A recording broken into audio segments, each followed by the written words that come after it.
Hello, my name is Phil, and I want to give a demonstration today of my own homemade versions of Bell's electromagnetic telephone receiver, which he also used as a transmitter in what is now called the Cenennial Telephone, and later the Thumper telephone. Bell's Cenennial Telephone was the first practical telephone that did not have an electroconductive liquid as a variable resistor in its transmitter. In both the transmitter and receiver of this version of Bell's telephone, an electromagnet with an iron diaphragm in front of it served to manufacture and use its own electricity. It was a sound-powered telephone. It did not need any external electrical source. It worked pretty good and was demonstrated to great acclaim in the 1876 Centennial Exposition in Philadelphia. Its drawbacks were that there was no great volume at the receiving end, and that the distance of communications and transmissions were pretty limited. Thomas Edison, with eventually over 1,000 patents to his name, began to apply himself to the telephone. He developed and patented a new microphone that used carbon grains as the variable resistor, and that's the machine that I'm showing here right now.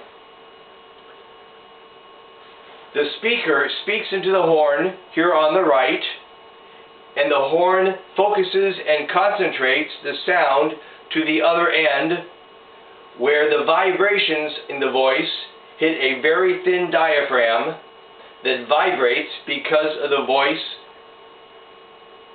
just as the sound hits it. Attached to the middle of the other side of the diaphragm is a small length of compressed carbon, a carbon rod or a carbon button. An inch or so away from that carbon button is another piece of fixed carbon rod. In between the two is a small tube. I made mine of paper, just slightly larger in diameter than the carbon rod and the carbon button, and not firmly attached to either. And in the space between the two pieces of carbon rod, for me, just about an inch, are carbon grains that I ground up and sifted. I then put those grains into this tube that spans the two carbon rods. The idea that worked is that when the diaphragm is vibrated, the carbon button attached to the diaphragm vibrates, and the carbon grains are vibrated too, and they provide variable resistance or conductivity between the two carbon rods. Edison used a battery to provide electricity. So with an electrical current going through this device, the current rose and fell because of the vibrations in the carbon granules between the two carbon rods. To get ahead of myself, I will tell you now that the greater amount of electricity in this machine allowed for greater volume and greater distances of transmission. What Edison discovered as well was that by using a transformer to jack up the currents between the transmitter and the receiver, and then to decrease it at the other end before it reaches the telephone, Edison was able to make long-distance telephone calls. Now I will walk to the other end of my home to show you the the receiver, but first I need to hook up my battery. And now I'm going to move, carrying my camera with me.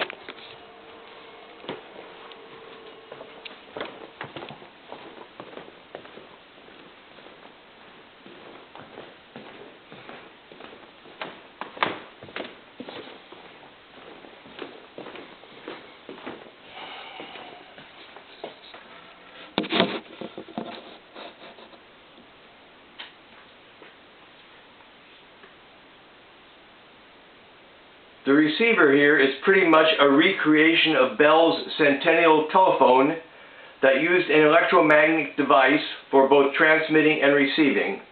And this is the way it works. As the variable electricity comes into this machine, the variable current going up and down, so to speak, makes the electromagnet both stronger and weaker very rapidly. The electromagnet here has a diaphragm very close to the end of it, perhaps 1/16th or 1/32nd of an inch away. And in the center of that diaphragm is a small disc of iron or steel. As the current fluctuated, so did it draw and attract the electromagnet. When the diaphragm being pulled in various degrees by the various strengths of the current, it would produce movement in the diaphragm and thus vibrations and sound that were pretty close to the original vibrations and sound at the transmitting end. This kind of carbon transmitter and electromagnetic receiver was what was used on nearly all telephones until just a few decades ago. Even today, on board Navy ships, to help assure communication, even when parts of the ship may be damaged in combat, the ship often uses sound-powered telephones, very much like the original electromagnetic device that Bell invented, and that I'm using here for this receiver. In a previous video that I made, and can be found here on YouTube, I demonstrated an absolutely accurate recreation of Bell's Cenennial Telephone made for me by a master machinist, Anton Stolwinder, in the Netherlands, as both the transmitter and the receiver. So now what I will do, I will put my camera and its microphone next to the funnel in this PCV pipe that has the diaphragm at the other end. And I will walk back to my transmitter, the one I just showed you, shutting the doors behind me and talking to the transmitter, the machine that I first showed. At the end of my transmission, I will walk back to this machine to speak some last-minute words and then complete the recording of this demonstration. And I hope that you enjoyed it very much. So now I'll move the camera.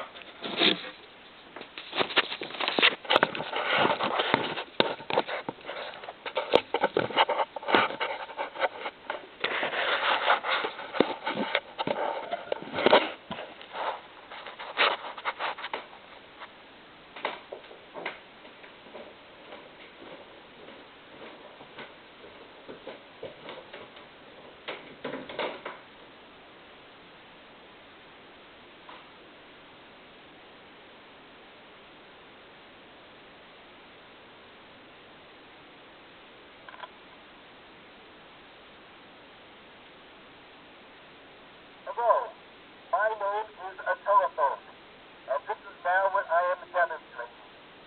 Speaking into the transmitter, which is a variable carbon resistor microphone, and the wire is going to the other end of my house, and ending up at an electromagnetic receiver, very much like what Bell used in his first device. So now I'll speak just a few words and then a song to show you what this machine is capable of doing. I pledge allegiance to the flag of the United States of America and to the republic for which it stands, one nation, under God, indivisible, with liberty and justice for all.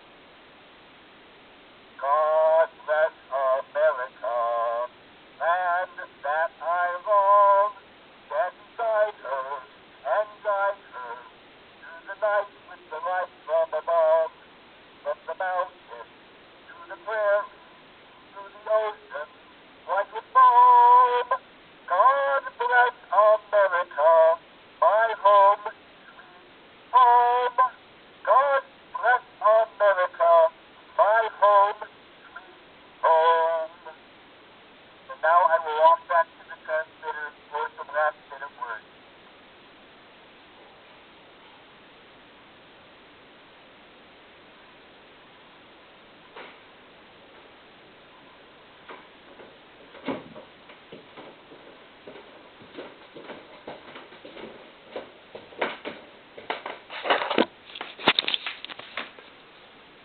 So now I hope that you enjoyed this. I hope I gave you enough information to make you interested, and also how to make your own. It's pretty simple. Well, it has to be because I made it. And I send my kindest regards. Goodbye.